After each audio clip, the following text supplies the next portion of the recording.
Healthy ആയിട്ടുള്ള oats puttu നമുക്കൊന്ന് ഉണ്ടാക്കാം. ഒരു ഗ്ലാസ് റോൾഡ് ഓട്സ് എടുത്തിട്ടുണ്ട്. അതിൽ നിന്ന് ഒരു 2 ടേബിൾ സ്പൂൺ എടുത്ത് മാറ്റി വയ്ക്കാം.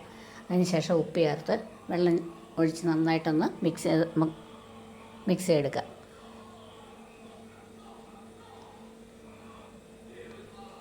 അതിന് ശേഷം ഒരു 15 മിനിറ്റ് റെസ്റ്റ് ചെയ്യാനായിട്ട് വെച്ചിട്ടുണ്ട്. 15 മിനിറ്റ് കഴിഞ്ഞ് നമുക്കത് എടുത്ത് ഇനി ഒരു മിക്സിയുടെ ജാറിലിട്ട് ഇതൊന്ന് പൊടിച്ചെടുക്കാം. ഒരുപാട് അങ്ങ് അരയണ്ട, ഒന്ന് ക്രഷ് ചെയ്താൽ മതിയാവും.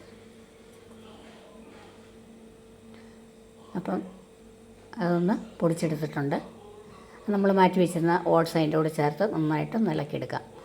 ശേഷം നമുക്ക് ഒരു കുറ്റിയുടെ പാത്രത്തിലോട്ട് തേങ്ങ ഇട്ട് കൊടുത്ത് സാധാരണ പുട്ട് ഉണ്ടാക്കുന്ന പോലെ തന്നെ ഇട്ട് മുകളിലായിട്ട് തേങ്ങ ചേർത്ത് കൊടുക്കാം.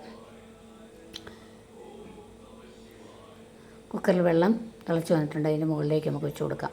ഒരു 10 മിനിറ്റ് മീഡിയം ഫ്ലെയിമിൽ വെച്ച് കഴിയുമ്പോഴത്തേക്ക് നമ്മുടെ പുട്ട് റെഡിയാവും. അങ്ങനെ വളരെ ഹെൽത്തി ആയിട്ടുള്ള ഓട്സ് പുട്ട് നമുക്ക് തയ്യാറാക്കാം.